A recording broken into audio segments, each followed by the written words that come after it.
ಆತ್ಮೀಯ ವೀಕ್ಷಕರೇ, Royson creations YouTube ಚಾನಲ್ಗೆ ನಿಮಗೆ ಸ್ವಾಗತ.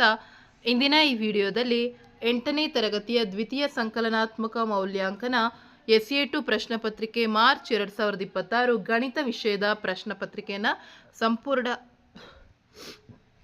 ಸಂಪೂರ್ಣ ಕೀ ಆನ್ಸರ್ಸ್ ಜೊತೆ ಡಿಸ್ಕಷನ್ ಮಾಡೋಣ. ಅಂದರೆ ಇಂದು ನಡೆದಂತಹ ನಿಮ್ಮ ಗಣಿತ ಪ್ರಶ್ನೆ ಪತ್ರಿಕೆಯ ಕೀ ಆನ್ಸರ್ಸ್ ಆಗಿರುತ್ತೆ ಮಕ್ಕಳು. ಹಾಗಾಗಿ ಒಂದು ಬಾರಿ ಈ ಕೀ ಆನ್ಸರ್ಸನ್ನು ನೋಡಿ ನಾಳೆ ಬರೆಯುವ ನಿಮ್ಮ ಎಕ್ಸಾಮ್ಗೆ ಪ್ರಿಪೇರ್ ಆಗಿ ಅಂತ ಹೇಳ್ತಾ ವಿಡಿಯೋ ಸ್ಟಾರ್ಟ್ ಮಾಡ್ತಾ ಇದ್ದೀವಿ. ಫಸ್ಟ್ ಮೇನ್, ಈ ಕೆಳಗಿನ ಪ್ರತಿಯೊಂದು ಪ್ರಶ್ನೆ ಅಥವಾ ಅಪೂರ್ಣ ಹೇಳಿಕೆಗೆ 4 ಪರ್ಯಾಯಗಳನ್ನು ನೀಡಲಾಗಿದೆ. ಸರಿಯಾದ ಉತ್ತರವನ್ನು ಆಯ್ಕೆ ಮಾಡಿ ಅದರ ಕ್ರಮಾಕ್ಷರದೊಡನೆ ಪೂರ್ಣ ಉತ್ತರವನ್ನು ಬರೆಯಿರಿ. ಸೊ ಇಲ್ಲಿ 5 ಮಲ್ಟಿಪಲ್ ಚಾಯ್ಸ್ ಕ್ವಶನ್ಸ್ ಇತ್ತು. ಫಸ್ಟ್ ಕ್ವಶನ್, ಭಾಗಲಬ್ಧ ಸಂಖ್ಯೆಗಳಿಗೆ ಸಂಕಲನದ ಅನನ್ಯತಾಂಶ ಅಂತ ಕೇಳಿದ್ದಾರೆ. ಸೊ ಇಲ್ಲಿ 1 0 -1 1/2 ಇದೆ. So actually option B 0 is the right answer.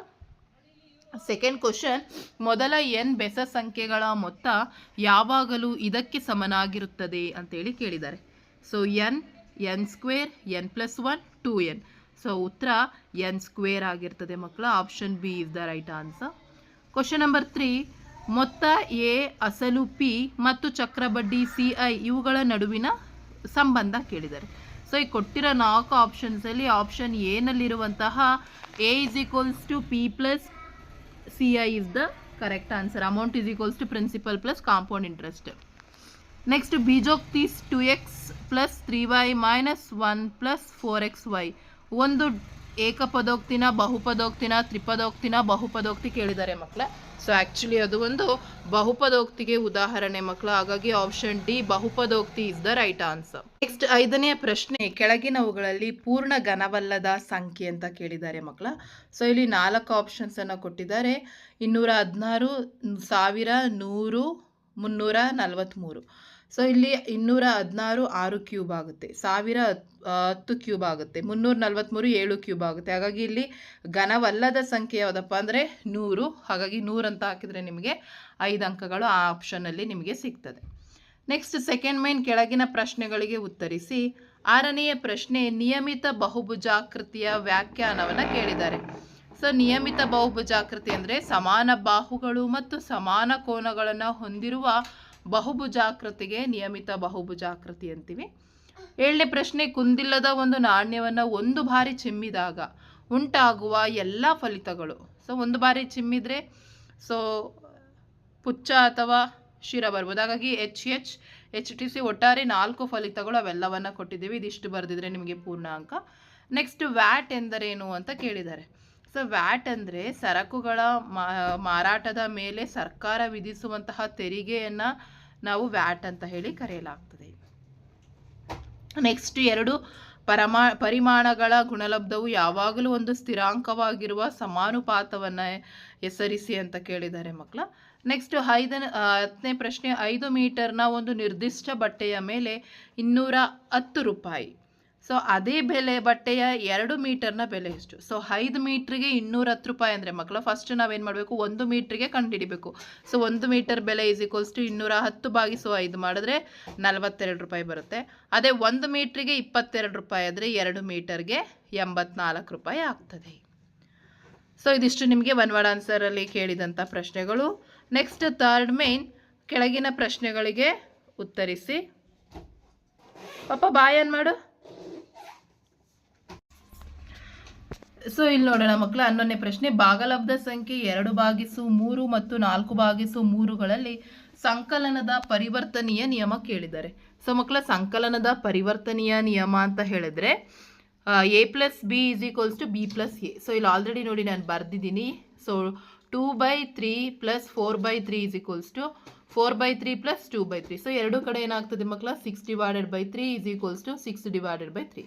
3 1s 3 2s 3 1s 3 2s. ಹಾಗಾಗಿ ಇಲ್ಲಿ ಏನಾಗಿದೆ ಮಕ್ಕಳ, ಸಂಕಲನದ ಸಹವರ್ತನೀಯ ನಿಯಮ ಗುಣವನ್ನು ಹೊಂದಿದೆ ಅಂತೇಳಿ ಬರಿಬೋದು. ಸೊ ಇದಿಷ್ಟು ನೋಡಿ ನಿಮಗೆ ಇಲ್ಲಿ ಕಾಣಿಸ್ತಾ ಇದೆ.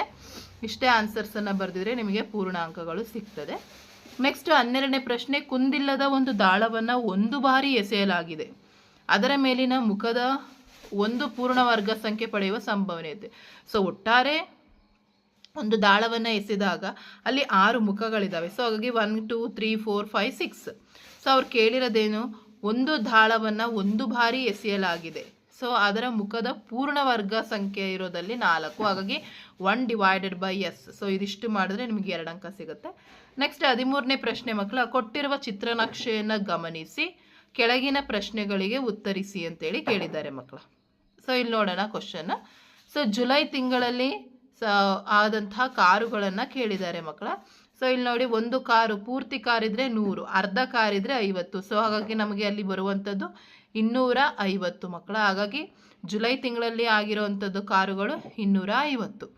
ನೆಕ್ಸ್ಟ್ ಯಾವ ತಿಂಗಳಲ್ಲಿ ಗರಿಷ್ಠ ಸಂಖ್ಯೆಗಳ ಕಾರನ್ನು ಉತ್ಪಾದಿಸಲಾಗಿತ್ತು? ಆಬ್ವಿಯಸ್ಲಿ ಅದೇನಾಗಿದೆ, ಸೆಪ್ಟೆಂಬರ್ ತಿಂಗಳು. ಯಾಕೆಂದ್ರೆ ಇಲ್ಲಿ 350 ಕಾರುಗಳನ್ನು ಅಲ್ಲಿ ಉತ್ಪಾದಿಸಲಾಗಿದೆ. ಹಾಗಾಗಿ September is the right answer.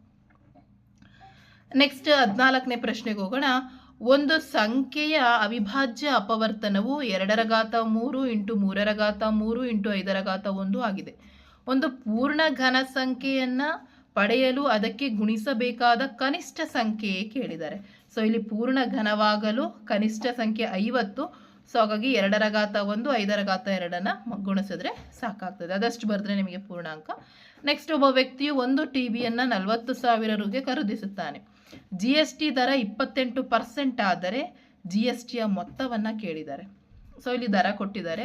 So 40,000ಕ್ಕೆ 28% ಆದರೆ 100ಕ್ಕೆ ಎಷ್ಟಾಗುತ್ತೆ? ಸೊ ಅದು ನಾವು ಕ್ಯಾಲ್ಕುಲೇಟ್ ಮಾಡಿದ್ರೆ 11,200 ರೂಪಾಯಿಗಳು. ಸೊ ಈ ರೀತಿ ಬರೆದ್ರೆ ನಿಮಗೆ ಪೂರ್ಣಾಂಕ. ನೆಕ್ಸ್ಟ್, ಸಂಕಲನ ಮಾಡಿ ಅಂತ ಕೇಳಿದ್ದಾರೆ ಮಕ್ಕಳ. 8x3 - 2x + 8 9x² + 5x - 10. So ಇಲ್ಲಿ ನೋಡಿ ಮಕ್ಕಳ, ಇಲ್ಲಿ 8x³ ಈ ಕಡೆ ಯಾವುದು ಇಲ್ಲ. ಸೊ ಹಾಗಾಗಿ ಡೈರೆಕ್ಟಾಗಿ 8x³ ಬರ್ಕೊಳ್ಳೋಣ. ನೆಕ್ಸ್ಟ್ ಇಲ್ಲೂ ಸಹ x² ಇಲ್ಲ, ಹಾಗಾಗಿ ಮೈನಸ್. ಸೊ ಅದೇನಾಗ್ತದೆ +9x² ಆಗ್ತದೆ ಮಕ್ಕಳ.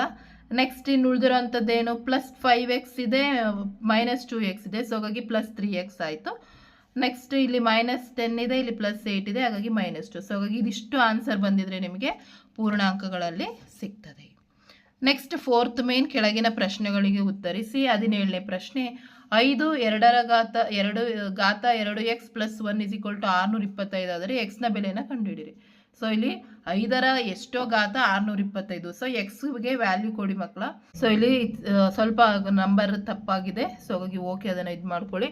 ಒಂದು ಆಯತಾಕಾರದ ಹೊಲದ ಸುತ್ತಳತೆ 154 ಮೀಟರ್ ಇದೆ. ಅದರ ಉದ್ದ ಅಗಲಕ್ಕಿಂತ 2 ಮೀಟರ್ ಹೆಚ್ಚಾಗಿದ್ದರೆ ಹೊಲದ ಉದ್ದ ಮತ್ತು ಅಗಲವನ್ನು ಕಂಡುಹಿಡಿಯಿರಿ ಕೇಳಿದ್ದಾರೆ. ಇಲ್ಲಿ ನೋಡಿ ನಿಮಗೆ ಕೊಟ್ಟಿದ್ದೀನಿ. ಉದ್ದ x + 2 ಆಗುತ್ತೆ, ಅಗಲ x ಆಗುತ್ತೆ. ಆಯತದ ಸುತ್ತಳತೆ ಸೂತ್ರ 2 × l + b. ಸೊ ಸೂತ್ರಕ್ಕೆ ಹಾಕಿ ಮಾಡಿ ನಿಮಗೆ ಸೊ ಕಂಪ್ಲೀಟ್ ವ್ಯಾಲ್ಯೂ ಸಿಗುತ್ತೆ ಮಕ್ಕಳ. ನೆಕ್ಸ್ಟು, ಪೂರ್ಣ ವರ್ಗವನ್ನು ಪಡೆಯಲು 2028 ಗುಣಿಸಬೇಕಾದ ಅತ್ಯಂತ ಕನಿಷ್ಠ ಪೂರ್ಣ ಸಂಖ್ಯೆಯನ್ನು ಕಂಡುಹಿಡಿಯಿರಿ ಹಾಗೂ ಹೀಗೆ ಪಡೆದ ಪೂರ್ಣ ವರ್ಗ ಸಂಖ್ಯೆಯ ವರ್ಗಮೂಲವನ್ನು ಸಹ ಕಂಡುಹಿಡಿಯಲಿ ಕೇಳಿದ್ದಾರೆ. ಸೊ ಇಲ್ಲಿ ಅತಿ ಚಿಕ್ಕ ಸಂಖ್ಯೆ ಮಕ್ಕಳ 3 ಆಗಿರ್ತದೆ.